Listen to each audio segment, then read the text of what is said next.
Un jeune Congolais de 17 ans participait à la création d'un des plus grands orchestres du Congo, l'Oké Jazz.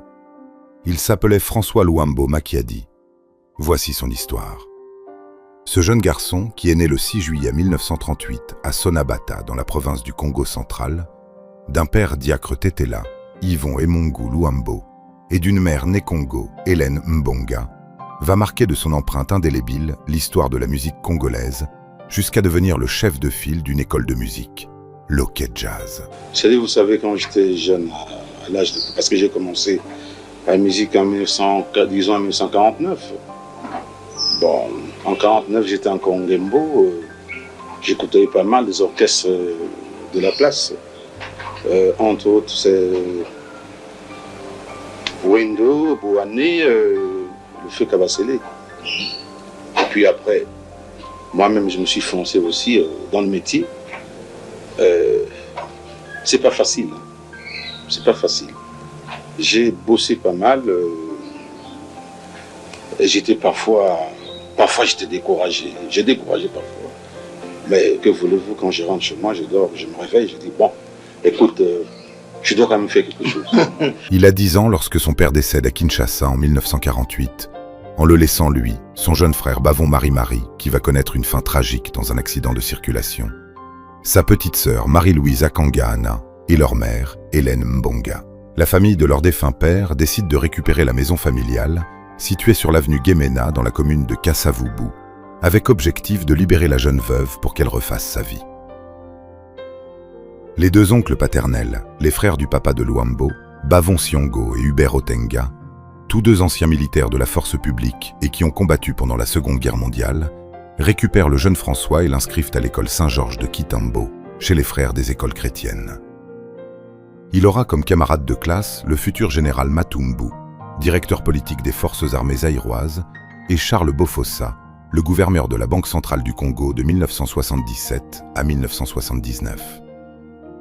Le jeune François va arrêter ses études primaires pour aller aider sa mère qui, pour vivre, vend des beignets au marché de Ngiringiri, Wenze Yabayaka. Il décide de venir vivre auprès d'elle dans la petite maison qu'elle loue dans la même commune. À 13 ans, il décide de porter plainte au tribunal de paix contre ses oncles qui ont spolié leur maison familiale. Le jour de l'audience, il se met à genoux en demandant pardon à ses oncles pour les avoir traînés en justice alors que ce sont ses papas, mais c'était juste pour leur demander de leur restituer la maison familiale. Les deux oncles paternels, émus par cette plaidoirie atypique, vont leur remettre la maison. Mais lorsqu'il habitait encore à Ngiringiri, le hasard fera que le fils du bailleur de sa mère fut un guitariste. Passionné par cet instrument qu'est la guitare, le jeune François va commencer à l'emprunter à l'insu de son propriétaire. Un jour, le propriétaire de la guitare, Ebengo Dewayon, va le surprendre avec sa guitare, étonné par la passion du jeune homme pour la musique, au lieu de le punir, va se proposer de lui apprendre à jouer. C'est-à-dire quand mon père est mort, nous sommes allés louer dans une parcelle à Ngiringiri, sur rue Bosengue, numéro 100. Et là, j'ai trouvé le citoyen Ebengo Dewayon. Il avait une guitare fabriquée de lui-même. Il travaillait à la Tissako. Vous savez, à la Tissako, il y a parfois vous travaillez la nuit, parfois vous travaillez la journée. Quand il travaillait la nuit, moi j'ai chippé sa guitare. C'est là où j'ai commencé à pincer un peu quelques sons de guitare. Après quelques leçons d'initiation, Dewayon va amener le jeune Luambo chez son maître Luampassi, qui va l'aider à se perfectionner. Dans le quartier, on avait un citoyen qui s'appelait Luampassi, ex-Albert à l'époque, qui avait chanté la chanson « Eh chérie ma banza ». Il avait plein de guitares sèches chez lui. Il habitait sur le quai. Comme il avait fabriqué par son père, on était obligé d'aller chez lui comme des petits du quartier, voir comment il jouait. Et on lui supportait pour qu'il puisse nous donner des temps s'entraîner. Et à partir de là, bon, Luampassi nous a considérés comme ses petits. On sortait avec ses guitares, on jouait dans les matangas, dans les quartiers. Après l'Ampassi, je me suis retombé avec Dewayon en 1953. Je suis allé avec l'Ampassi à Moerbek. Dewayon, il est parti enregistrer à la maison de Ningissa. Mais il a promis à M. Papa Dimitrou que j'ai un guitariste qui n'est pas là, il a voyagé au Bazaïr. Dès qu'il sera de retour, j'en ai lu. C'est en 1953. J'arrive un jour, bon, Dewayon me prend, on s'en va faire des enregistrements. Et à l'époque, j'étais mince, un gosse de rien du tout, qui jouait une guitare qu'on appelait à l'époque Libaku Yangouma. Donc la guitare était plus grande que moi. J'arrive au studio, je joue et tous les Européens étaient là et ils s'étonnaient. Mais comment un gosse comme ça joue à la guitare? Convaincu par le talent de François, Dewayon va présenter en 1951 son jeune protégé à un célèbre guitariste et ami de la grande star de l'époque, Wendo Kolossoy, Henri Bowan. Alors, en 1949, donc nous avons déjà travaillé na Tisako. Donc nous avons capita et tissage na Tisako. Alors l'air tango na papa na 1950 eko benganga na zongi na Bosengi. Là na côté na Bosengi papa nanga. Alors simanango chaque fois nazo ke na wonze kusoma mikate. Alors ne okuta na mama na inkomo na mbongele. Na kulinga mikate na mingi. Chaque fois soit na mwana e bateki to sura na sombi ay ko yibisanga li solo moko mama mwana ngai pardon na sengi yo so moye ali osala nga commission ya ndako. Ngalobi o le malamu. Et pas la biso pe na kanisi peut-être na nga za bandako aza ko luka batu ba ko. Mais ntango kusala nyo surtout mission wana sali pe mission reçue. Ba bengisi mama wana aye ba okanda tata na nga akoti ba pesi ndako. Tango ba pesi ndako na lero wana pe dombo azaki na musicien te. Alors ngai naza kubeta ka ndenge wana ipa zo landanga en face ya Bosenge ya kibara moko kanzaba. Lero za ko landanga wana na kusala pe groupe nanga na putai na nganga na sali na kamata na kutana bikunda bango misat. Alors na duki idée ya kusala groupe na kusala groupe Watam. Tango na kiba groupe ya kipo orchestre te. Alors na tia Luambo okola chanteur Marakasis na Tinganga okola chanteur Marakasis na Tisuso bikunda lokola chanteur Marakasis. Pona zaki na guitare kaka ngai mo guitare se pe ya kingai kaka. Bongo Watam wana ezaki kosala activité nini? Activité na biso ezalaki kaka mpona kobete na babar na batanga esili. Donc bar na batanga esili kama baide mosusu ezalaka te. Ide mpe eyalaki nano te mpona asala kokomona yango disque. Mais ntango bino obeta wana bozali quand même batémoin ya baévénement. Bino bato bozalaki loko olobi ya matanga bobeti mamosu elongi na bar bobeti. Bon ntango wana mode ekokende ndenge nini? Bino mibali abobwaki bilenge me bamibali ya solosolo bazolata ndenge nini mpe basi oyo ya ntango wana bazolata ndenge nini? Na ntango wana mpenza mibali bazolata mingi zibola na bamosusu bazolata taps. Alors tu vois que na lero wana biso tokomona yango bamosusu lata baboucle ya 6 boutons. Alors tomona yango kaka ndenge wana me mpona kobeta toyaki précise ezalaki na biso kaka ntango mpe makambo ya matanga kaka bapi essentiel bokoma kuna bapesi bino kazie na bino. Alors bomeli kazie esili suka wana yalitaki na posa ya franga yaki nano te. Bainstrument nini bakobeta? Nazalaki na instrument moko ya kitare na Maracas na biso ezalaki boîte ya sardine okamati otoboli otima banga na kati oza kobete mokwakasa wana esili boye toyi kozwi te mpe na patenge na kati wana po tokotia bainstrument mingi ezalaki te mpo na kitare mwa eyokana te fotikaka mwa patenge na mokwakasa wana. Mais olobi wana ezalaki nango na idée ya koluka franga te.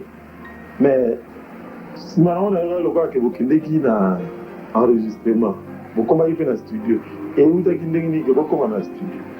Tokoma na studio c'est-à-dire tokokutana nde tokobeta wana tokobeta na bar ya Bosenge groupe moko ezalaki koya wana.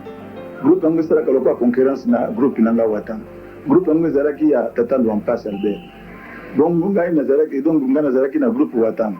Ye aza na groupe wana ya Bandibu. Bowan, qu'on entend d'ailleurs développer son talent de guitariste dans la chanson Marie-Louise de Wendo. Cette chanson est le premier tube de la musique congolaise naissante. Henri Bowan va encore aider le jeune guitariste à progresser dans la pratique de son art. Et Bowan lui donne le surnom de Franco, en hommage au général Franco, l'homme fort d'Espagne. Luambo a 13 ans. Henri Bowan présente le jeune musicien à Papa Dimitriou, sujet grec et propriétaire de la maison d'édition Lonin Giza.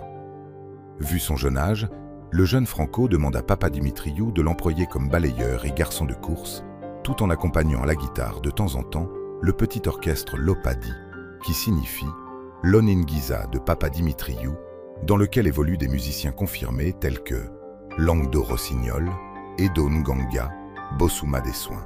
À partir de là, Papa Dimitriou m'engagea. Il me fait taper un contrat de 10 ans.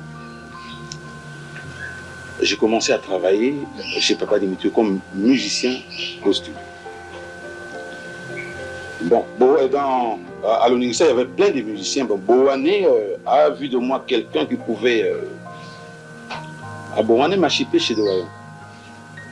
Alors, coupant tout court, c'est Bowané normalement qui m'a présenté, qui m'a présenté devant le public zaïrois. Parce qu'on jouait chez Cassien, on jouait chez Air France, chez Quist, Moumelengi Kongova. C'est à partir de là. Bowané a voyagé pour Luanda, moi je suis resté à Rossignol.